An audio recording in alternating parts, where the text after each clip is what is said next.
ya? Ya, benar. Mas Habib sudah ini langsung terkoneksi dengan mentor ya? Ya, saya bersama mentor satu frame. Sudah dengan mentor ya? Ya, Artinya ya. mentor di tempat yang sama ya?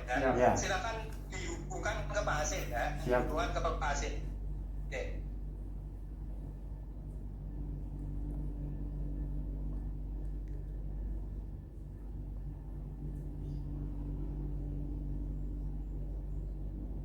Oke, baik. Assalamualaikum warahmatullahi wabarakatuh. Waalaikumsalam. warahmatullahi wabarakatuh. Selamat siang, Mas Habib. Kemudian Pak Mentor, Pak Dr. Bayu Dinui, MKes. Iya. Terima kasih Pak Bayu sudah menyempatkan waktunya untuk bisa bergabung dengan kami. Halo, tersambung tidak? Tersambung, Pak. Sambung, Pak. Sambung ya? Iya. Di saya kok gambarnya nggak ini. Oke, tersambung ya? Iya. Oke, siapa Mas? Ini siapa Mas? Mas Habib Hidayatullah. Mas Habib, Pak Hasim. Oh iya. Ya. Oke ya. Baik, terima kasih Pak Dr. Bayu sudah bergabung di sidang 9 kali ini. Untuk nanti kami minta memberikan testimoni sekaligus nanti memberikan catatan ya, gambaran seberapa besar kemudian kegiatan yang dilakukan ini bermanfaat. Oke, pada Mas Habib kami silakan untuk secara singkat, ringkas memberikan gambaran apa-apa yang Anda laksanakan selama masa habituasi. Kami silakan. Ya, terima kasih untuk waktunya. Sebelumnya, judul saya adalah optimalisasi pelaksanaan kegiatan dengan aplikasi Google Calendar sebagai upaya meningkatkan penyerapan dana BOK, yaitu bantuan operasional kesehatan di Puskesmas Temayang. Sedangkan untuk pelaksanaan sendiri, kegiatan aktualisasi dilaksanakan sebanyak 8 rangkaian kegiatan yang dilaksanakan mulai tanggal 27 Januari 2020 sampai tanggal 29 Februari 2020 di Puskesmas Temayang. Nah, ini ada beberapa yang saya jelaskan untuk hasilnya. Yang pertama, sosialisasi. Sosialisasi terlaksana dengan baik dan dihadiri oleh Kepala Puskesmas dan pemegang program sejumlah 24 orang. Sasaran utama dalam sosialisasi ini adalah pemegang program UKM atau lebih ke upaya kesehatan masyarakat. Sosialisasi berisi penjelasan tentang aplikasi Google Calendar, mulai dari manfaat dari aplikasi tersebut sampai cara melakukan pengisian jadwal. Selanjutnya yaitu jadwal program yang tersusun di Google Calendar, di antaranya yaitu program kesehatan keluarga seperti posyandu balita, posyandu lansia, kelas ibu hamil, pertemuan kader, posbindu, program kesehatan gigi dan mulut, program promosi kesehatan, program kesehatan lingkungan, program gizi, program imunisasi, dan program pencegahan penyakit. Nah, itu program yang masuk ke metrik atau jadwal di Google Calendar. Selanjutnya yaitu sinkronisasi antar lintas program dapat terjalin dengan optimal. Ini seperti contoh pemegang promkes dan kesling melakukan penyuluhan di sekolah secara bersama-sama. Nah, sebelumnya jadwal itu hanya diketahui masing-masing pemegang program dan hanya di-share ketika membutuhkan tenaga yang banyak. Kalau seperti ini, untuk program lain bisa melihat dan bisa bekerja sama dalam satu waktu. Untuk selanjutnya, apabila ada perubahan jadwal dapat ditentukan dengan mudah dan menyesuaikan matriks yang sudah ada di Google Calendar. Nah, misal seperti ini ada kasus corona, banyak jadwal yang cancel, nah nanti bisa digantikan untuk di Google Calendar-nya sendiri. Seperti itu.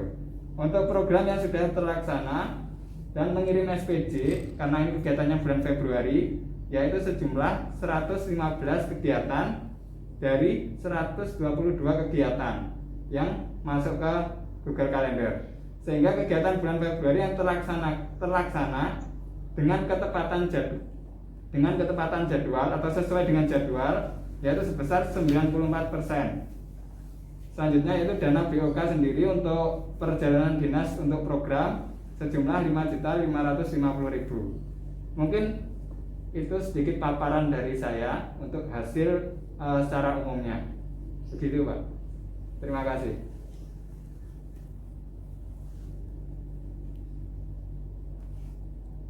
Ya, Pak.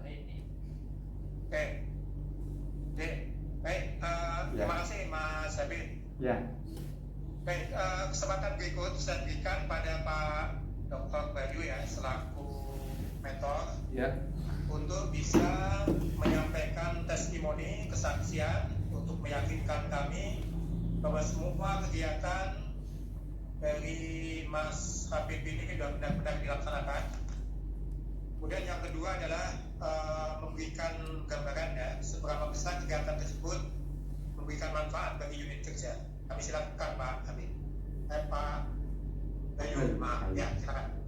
Terima kasih. Jadi ini kan merupakan suatu aplikasi yang baru buat kami. Jadi menggunakan aplikasi Google di masa-masa karantina, masa-masa pembatasan antar distancing, jadi pembatasan sosial. Ini sangat penting aplikasi ini.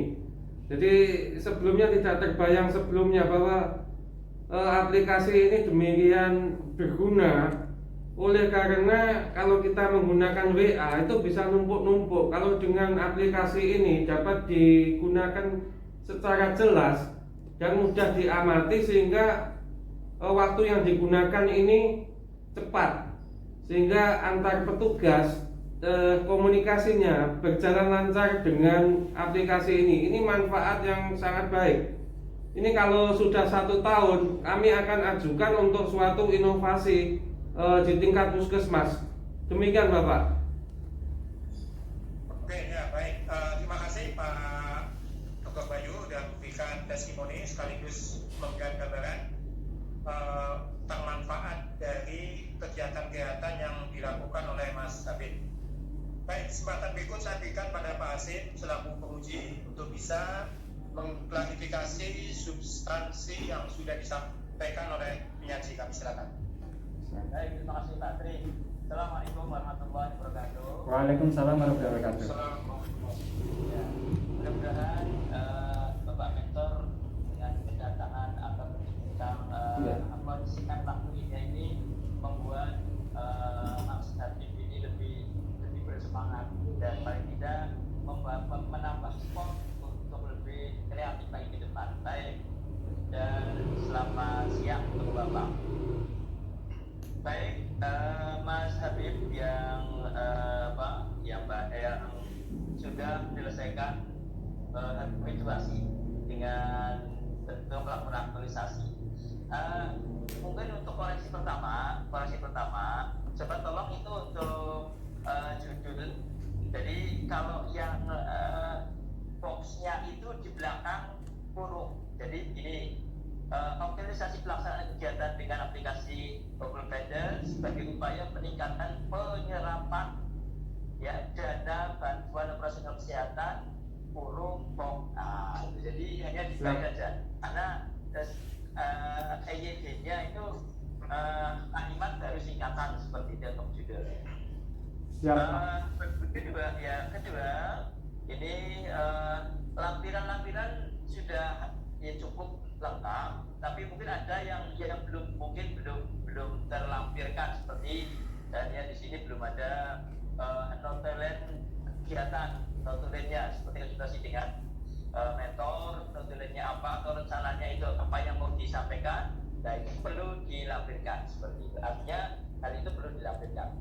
Dan berikutnya intinya adalah kalau memang perlu eviden-eviden yang mungkin saja belum dilampirkan, silahkan dilengkapi.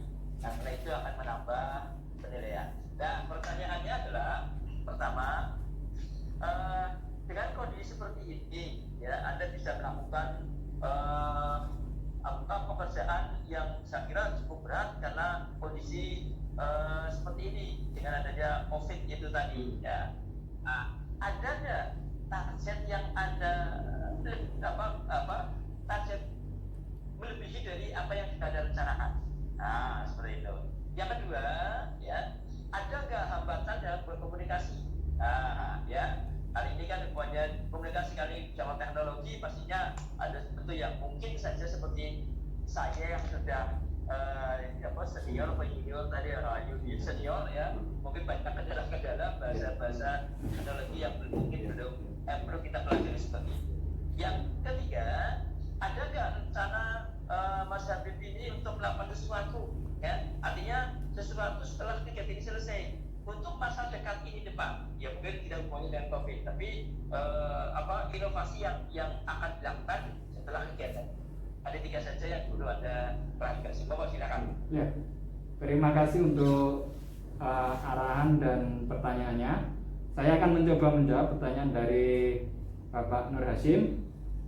Untuk yang pertama, judul, ya nanti saya akan perbaiki. Terus yang kedua, lampiran. Untuk notulen, beberapa sudah saya masukkan, seperti notulen, ya, notulen konsultasi dan lain-lain. Terus untuk yang pertanyaan yang pertama, yaitu target melebihi yang direncanakan itu seperti apa? Oke, ngoten nggih Pak nggih. Nah, Ya. untuk target sendiri sebenarnya ini dapat dinilai secara keseluruhan apabila sudah berjalan 1 tahun berjalan. Nah, tentunya dalam 1 tahun berjalan itu, ketika kita mendapatkan dana BOK sebesar misal beberapa juta, nah itu bisa terserap benar-benar maksimal. Nah, itu target yang Mas Ya. Habib saya potong ya. Ya, Pak, Saya siap. potong supaya kemudian tidak miss ya. siapa? Saya potong maaf supaya tidak miss. Siap. Jadi kita tidak membicarakan target ke depan itu, tapi target output dari kegiatan saat ini. Ya, Pak. Ya, jadi output kegiatan saat ini yang Anda lakukan itu ada tidak yang melampaui targetnya? Ya. Misalnya, saya rencana akan melakukan sosialisasi ya ke 2 desa. Ya. Kemudian saya bisa mampu melakukan ke 4 desa. Itu kan berarti ada over target ya. Ya. Jadi konteks over target batasi seperti itu. Ya. Oke, silakan. Ya. Oke. Terus terima kasih untuk pencerahannya dari Pak Urip. Untuk target kegiatan sendiri masih dengan sesuai target. Jadi dari target saya sendiri yaitu pertama untuk dapat mensinkronisasikan, dan yang kedua metrik sendiri itu sudah terbuat. Terus untuk sinkronisasi juga sudah terlaksana. Selain itu juga untuk pemantauan juga sudah terlaksana. Nah, untuk yang melampaui target mungkin masih belum, hanya sekedar sesuai target seperti itu. Untuk hambatan, untuk yang kedua, untuk mengenai hambatan dalam berkomunikasi, mungkin yang pertama ya di sini sinyal, mungkin untuk karena di sini ada daerah pegunungan, oke. Jadi di sini ada satu wilayah namanya di Soko, itu agak perbukitan dan di situ sinyal sangat sedikit, dan mungkin hanya bisa ketika beliau ke puskesmas atau bidan tersebut ke puskesmas, seperti itu. Yang kedua, mungkin untuk hambatan dalam berkomunikasi, untuk beberapa masih ada yang belum memahami secara benar. Tentunya saya melakukan tindak lanjut untuk melakukan des atau menemui untuk menjelaskan agar hal-hal yang misal kurang diketahui atau ketika mengisi jadwal atau merubah jadwal, tetap saya mendampingi, seperti itu. Untuk hambatan mungkin seperti itu. Untuk rencana setelah kegiatan selesai, nah ketika kegiatan selesai, mungkin ini kan di bulan Februari ini, insya Allah akan saya lanjutkan untuk bulan-bulan berikutnya. Dan tentunya seperti yang di awal saya sampaikan, saya mencoba untuk mempertahankan sampai dalam 1 tahun. Untuk apakah nantinya penyerapan dana BOK benar-benar bisa maksimal dari 1 tahun yang diberikan pemerintah tersebut. Jadi tetap saya akan lanjutkan dan terus mengevaluasi untuk pengisian dan perubahan jadwal. Seperti itu Pak, mungkin jawaban dari saya. Ya, baik, saya kira seperti itu Pak Tri. Pak Tri. Oke, baik. Terima kasih Pak Hasyim. Ucapan selamat ya pada Mas Habib ya. Siap. Sudah berhasil mengaktualisasikan rancangan aktualisasi yang dibuat, yang disusun. Kemudian pada Pak Dr. Bayu ya. Ya, siap. Selaku mentor, kami ucapkan terima kasih Pak Siap. atas support dukungan untuk Ya. Mas Habib, tentunya fasilitas juga yang diberikan sehingga Mas Habib ini bisa mengimplementasikan rancangan aktualisasi yang dibuat. Kemudian ke depan tentunya kami berharap alumni kami bisa didukung, disupport, dibina untuk kemudian anak-anak muda ini termasuk Mas Habib ini bisa lebih banyak berinovasi ya, untuk memberikan kontribusi terhadap percepatan kinerja organisasi. Jadi Lansar itu tidak berhenti, Lansar selesai kemudian stop, tapi ada sustainable ya, keberlanjutan dari kegiatan yang disusun. Dari Mas Habib mungkin bisa di close, ada sesuatu yang mau disampaikan, silakan. Ya, terima kasih untuk kesempatannya lagi. Saya ucapkan terima kasih banyak kepada terutama Bapak penguji yaitu Pak Nur Hasyim dan Bapak Triurip sebagai pembimbing yang telah membimbing saya tentunya sampai dengan menyelesaikan laporan aktualisasi saat ini. Dan tentunya semoga apa yang saya laksanakan dapat membawa manfaat untuk organisasi saya sendiri dan mungkin masyarakat sekitar. Oke. Baik, saya kira cukup ya, dan ini Pak Hasyim sekaligus ini mengakhiri 14 bimbingan saya sudah memaparkan laporan aktualisasinya. Terima kasih saya ucapkan kepada Pak Hasyim sudah memberikan banyak catatan untuk penyempurnaan lebih lanjut. Kita ketemu lagi di lain kesempatan. Assalamualaikum warahmatullahi wabarakatuh. Waalaikumsalam. Waalaikumsalam warahmatullahi wabarakatuh. Sukses selalu Bapak Ibu. Terima Silakan. kasih.